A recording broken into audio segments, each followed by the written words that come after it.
খাবার না থাকলে নবীজি ফাতেমার ঘরে নবী খাবার দিয়ে আসতেন। কন্যাকে খোঁজ না নিয়ে নবী খাবার খেতেন না।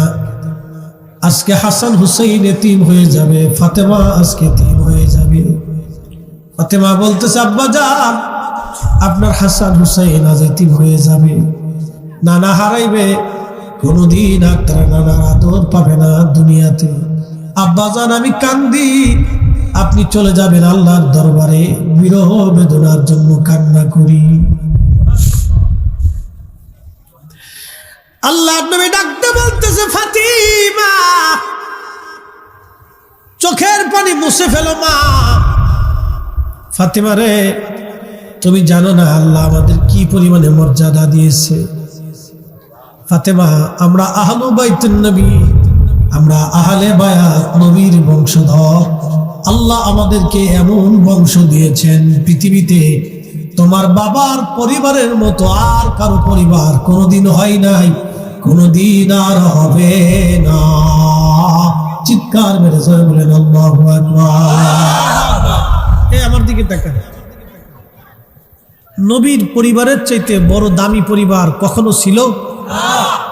কখনো আর হবে না। এক কথাই শেষ। আল্লাহর হাবিবের পরিবারের চাইতে দামি পরিবার কখনো ছিল না, আর কখনো আর হবে না। শ্রেষ্ঠ দামি পরিবার এই পরিবার। নবীজি বললেন, ফাতিমা চোখের পানিগুলি মুছে ফেলে দাও। ফাতিমা চোখের পানি মুছে ফেলে দাও। তোমার আব্বা জানের পরিবারের চাইতে দামি পরিবার আল্লাহর কাউকে বানাই নাই। ফাতিমা শুনো, তোমার আব্বা জানের চাইতে সৃষ্টিতে আল্লাহ কারো মর্যাদা এত বেশি বানাই নাই।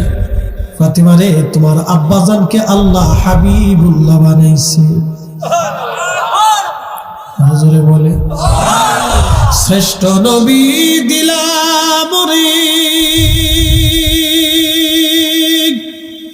তরিয়ে নিতে রোজাসরে। শ্রেষ্ঠ নবী দিলাম রে,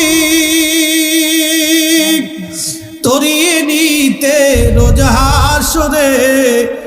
পথ না ভুলি তাই তো দিলে, পথ না ভুলি তাই তো দিলে, পাক কোরআনের বাণী খোদা তোমার মেহেরবানি। ফাতিমা শুনো রে ফাতিমা, তোমার এই আহলে বাইতে পরিবারের চাইতে দামি পরিবার আর পৃথিবীতে কারো নাই। এই পরিবারের দাম কত তুমি শুনে যাও রে ফাতেমা। তোমার আব্বা জানকে আল্লাহ সৃষ্টির মধ্যে, জগতের মধ্যে আল্লাহ সর্বশ্রেষ্ঠত্ব মর্যাদা আল্লাহ তোমার আব্বাকে দিয়েছে। ফাতিমা, আল্লাহ তোমারে দুইটা সন্তান দিয়েছে। ফাতেমা, এই দুইটা সন্তান আল হাসান ওয়াল হুসাইন সাইয়্যিদা শাবাবি আহলিল জান্নাহ। কোন মেয়ের গর্ভে আল্লাহ আমার হাসান হুসাইনের মতো সন্তান কখনো আর দেবে না, কখনো আর হয় নাই। সুবহানাল্লাহ। যদি না কন তাহলে বলবো আপনি কিপটে, কিপন। এরকম কিপন আপনার মতো আর দুনিয়াতে নাই। তাম পৃথিবীর মাটি খুঁজে হাসান আর হুসাইনের মতো দুইটা সন্তান এনে দিতে পারবেন? তাহলে একসাথে বলেন তো সুবহানাল্লাহ।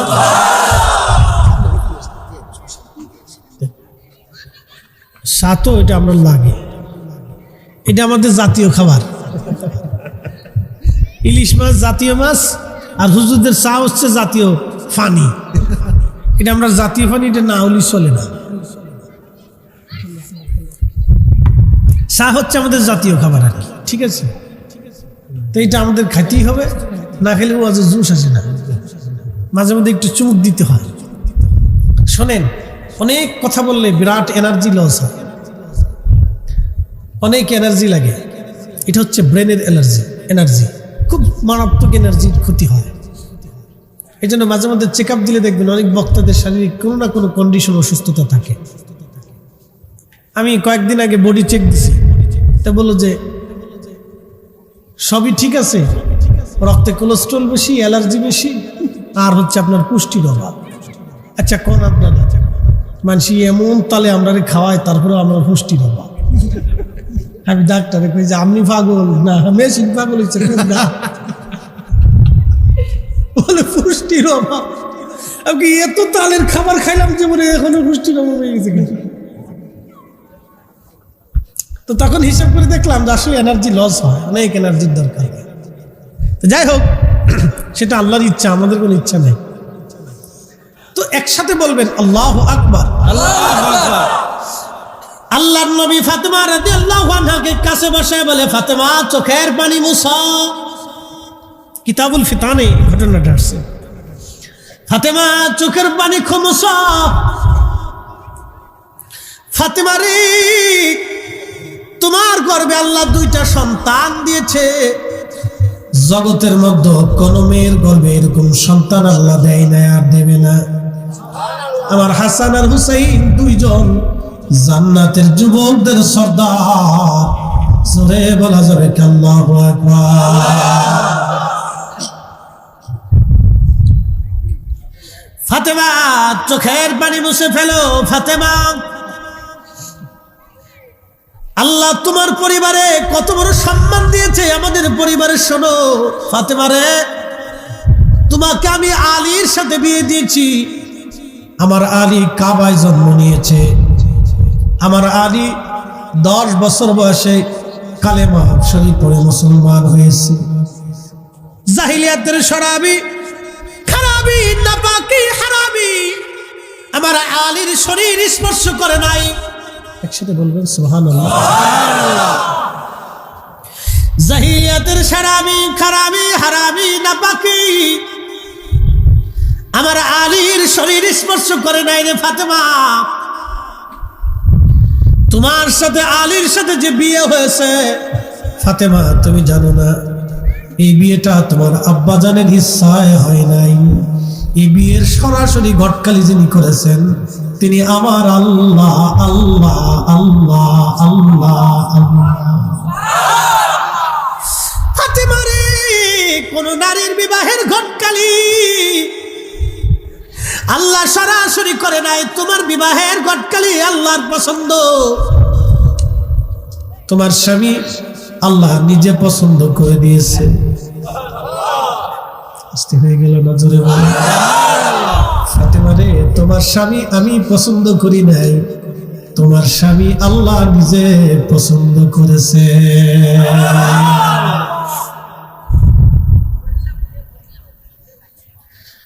হাজরাতে ফাতেমা কেন ডাক দিয়ে, ফাতেমা রে চোখের পানি মুছে ফেলা। তোমার বাবার পরিবারের চাইতে শ্রেষ্ঠ পরিবার আর দুনিয়াতে নাই রে ফাতেমা। আল্লাহ আমাদেরকে আরো মর্যাদা দিয়েছে। তোমার দাদা সাইয়্যিদুশ শুহাদা আমির হামজা। ফাতেমা, আমার চাচাকে আমার আল্লাহ तमाम সৃষ্টির যত শহীদ আদম সবিউল্লাহ থেকে কিয়ামত পর্যন্ত দ্বীনের জন্য, কালেমার জন্য, ইসলামের জন্য যারা জীবন দিবে তাদেরকে শহীদ বলা হবে। কিন্তু আমার চাচা সব শহীদদের সর্দার সাইয়্যিদুশ শুহাদা আমির হামজা রাদিয়াল্লাহু আনহু। ফাতেমা রে চোখের পানি মুছে ফেলো, উনি আমার বংশের, আমার চাচা, তোমার দাদা।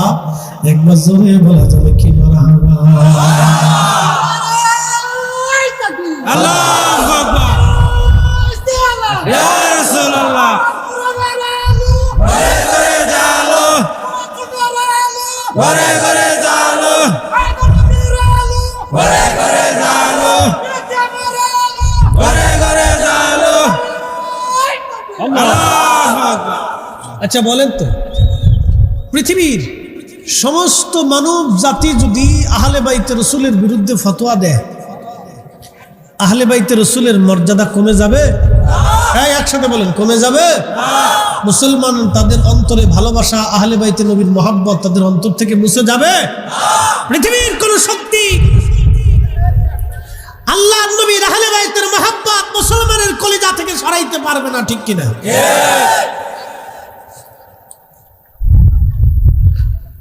হাজিরিন, মাধবপুরবাসী খুব মনোযোগ দিয়ে শুনে যান। আল্লাহর নবী ডাক দেয় ফাতেমা। শেষ হয় নাই, শেষ করতে সময় লাগবে, আর অন্তত 20 মিনিট সময় আমাকে দিতে পারবেন না ইনশাআল্লাহ? ইনশাআল্লাহ। একটু মনোযোগ দেন। আহলে বাইতের নবীর ফজিলতটা, এই হাদিসটা আপনাদেরকে ইতিপূর্বে আমি শোনাই নেই, আজকে শোনাচ্ছি। বাচ্চাদেরকে একটু সরাই দেন, ওদেরকে ওই তাবারকের প্যান্ডেলের কাছে নিয়ে যান। তাবারকের যে ডেক্সি আছে ওটার কাছে নিয়ে এখানে বসে তোরা মুরাকাবা কর, বসে বসে তসবিহ টিপতে থাক, দেখ আল্লাহ কোন সময় বরাতে রাখে। কি কথা খারাপ হয়েছে? সবাই ধরে নিয়ে তাবারকের এই ডেক্সির লোকে বসাই দিয়ে তসবিহ ধরাই দিয়ে জিকির জপতে থাক। ওরা এখানে যেমনি গল্প শুরু করছে, মনে হয় যেখানে মাছের বাজার বসে গেছে। বাপরে বাপ, আল্লাহ কবুল করুন। একটু জবান খুলে দুরূদ শরীফ পড়ি। আল্লাহুম্মা সাল্লি আলা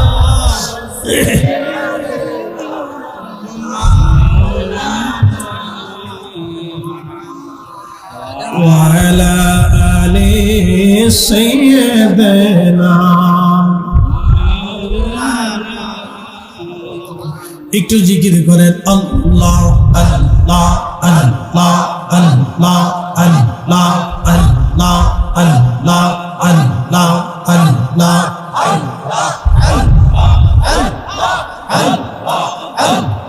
আখিরি সালাম লওয়ান, আখিরি সালাম লওয়ান, ওহে নানা জাওয়ান আপনা জি হুসাইন যায় কারবালার ময়দান।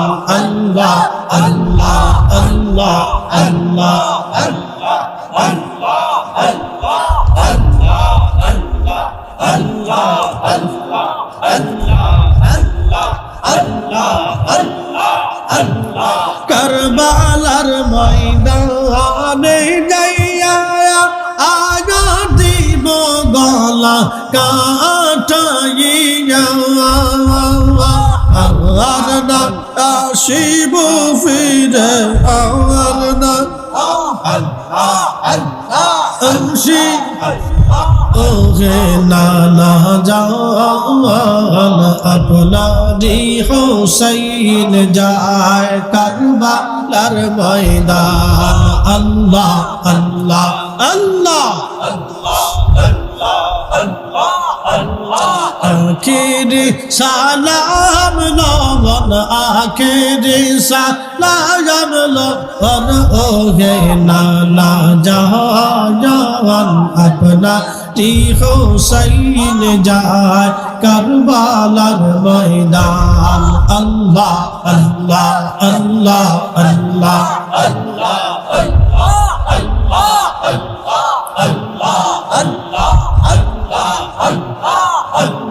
কারবালার ময়দানে যাইয়া আগা দিব গলা কাটাইয়া,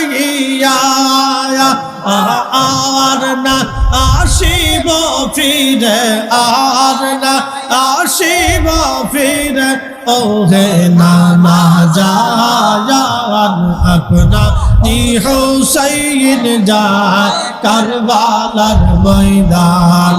আল্লাহ আল্লাহ আল্লাহ আল্লাহ আল্লাহ আল্লাহ আল্লাহ আল্লাহ আল্লাহ আল্লাহ আল্লাহ আল্লাহ আল্লাহ আল্লাহ আল্লাহ আল্লাহ রাসূলুল্লাহ আমার নয়ন মনি হায়রে হাবিবুল্লাহ আমার নয়ন মনি মক্কি মাদানি হাবিবুল্লাহ আমার নয়ন মনি আল্লাহ আল্লাহ আল্লাহ আল্লাহ আল্লাহ আল্লাহ রাসূল আমার ইয়া রববাসী জাগার জন্যে মন জুদাসী নবী আমার ইয়া রববাসী জাগার জন্যে মন জুদাসী